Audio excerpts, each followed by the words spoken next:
real quick before we get started. I really try to format these quick hit videos to be like a little over 6 minutes. This video is gonna run like right around the 8-minute mark. So I realized with all the material I had, I'm gonna have to do 2 parts. So this is part 1, all right? So in about 24 hours, 48 hours, I get the second one out. But without further ado, let's go ahead and get into it. The bottom of it, although I saw you on television today and you said that you found nothing wrong. I mean, you know, I didn't lose the state bread. People have been saying that it was the highest vote ever. There was no way. A lot of the political people said that there's no way they beat me, and they beat me. They beat me in the poll. As you know, every single state. This photo was taken 4 years after the Civil War in 1866. You'll see 12 black men, 12 white men. This was supposed to be the jury for the trial of Jefferson Davis.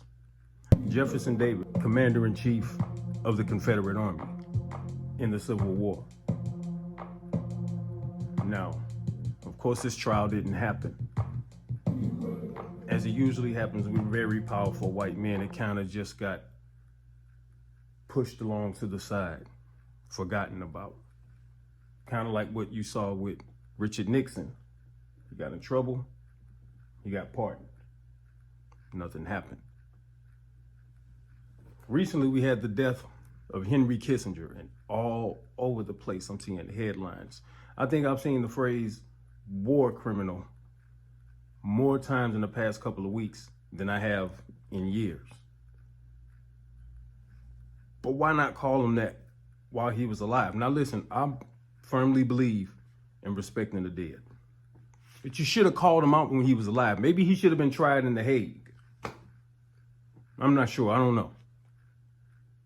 But it's real suspicious, like now the dude is dead, everybody has a story about his war crimes. Things that are very well documented, by the way, and have been for years.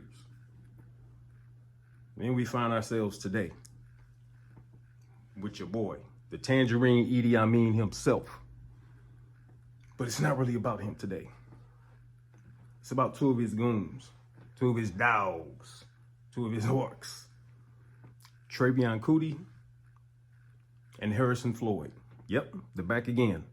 The 2 darkies in the mugshot. You remember this mugshot? Yeah, there were only 2 darkies in there. Look at my African American over here. Look at him.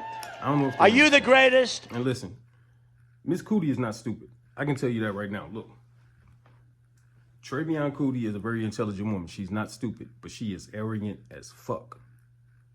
Arrogant as fuck. Like, and delusional too at that. Listen to this shit. I look forward to redeeming black women in politics by becoming press secretary to the 47th president of the United States at the real Donald Trump. Yeah, right, that'll be the day. I seriously doubt it. You ain't Omarosa. So I don't think that's gonna happen. But I don't think they understand. Like, for instance, let me give you an example. If you have some white friends and you see how they deal with cops, you can't do that because they will kill you. And I don't think they understand that. So, you know, you got Donald Trump avoiding gag orders all over the place, steady talking shit about people in the trial and in the courtroom, the judge clerk, everybody. And these darkies think they can do it. So I don't know.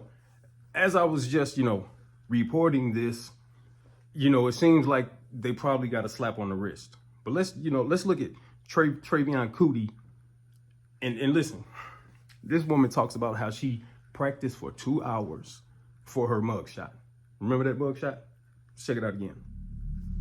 She practiced for 2 hours for that. The mugshot was like, it's historical. So I wanted to make sure I practiced that smile. Want to let everybody know that was a 2-hour practice smile because I knew that was going to be forever. Your kids are going to be looking at that. No, they ain't. No, they ain't. You are a small bit player in a much bigger conspiracy. You and Harrison. And I don't think y'all get that yet. But let's check her out. For me, even though I understand that I was built for this exact moment in history, and there's nothing more that I intend, plan, prepare to do than to take down this situation in Fulton County. Best warriors in the game on the battlefield for you, and I'm honored to be here. The FBI is always watching me. I need to. Oh no! I know who you are. You're the dude that sends me these messages that I don't know if I can have not been as frequent because I'm focusing on taking down the hoe. You can't kill Trump when his entire base is a militia. You can't do it. Negro, your mama's fingerprints are on it too. Look, okay? I just, everybody's alive. There's no murder weapon. As a matter of fact, there's a woman sitting somewhere who knows this whole thing is a lie. Who knows I never did anything to her? Who knows who knows she begged me for help? There's a woman sitting somewhere who knows that I'm gonna fuck her whole life up when this is done. Donald Trump's co-defendants, who are part of a sweeping indictment in Georgia, have surrendered to authorities in Fulton County. That includes the two people that you see on your screen. They are Chicago area residents. Stephen Lee, a pastor accused of intimidating election workers, and Trevion Kuti is a publicist also accused of intimidating election workers. They are, of course, among the last of those defendants to turn themselves in. Casey Cronish joins us live with more on the case against them. Casey? Tia and Scott among the charges they are facing. Both of those co-defendants are accused of intimidating, harassing, and pressuring an election worker in Georgia to admit voter fraud.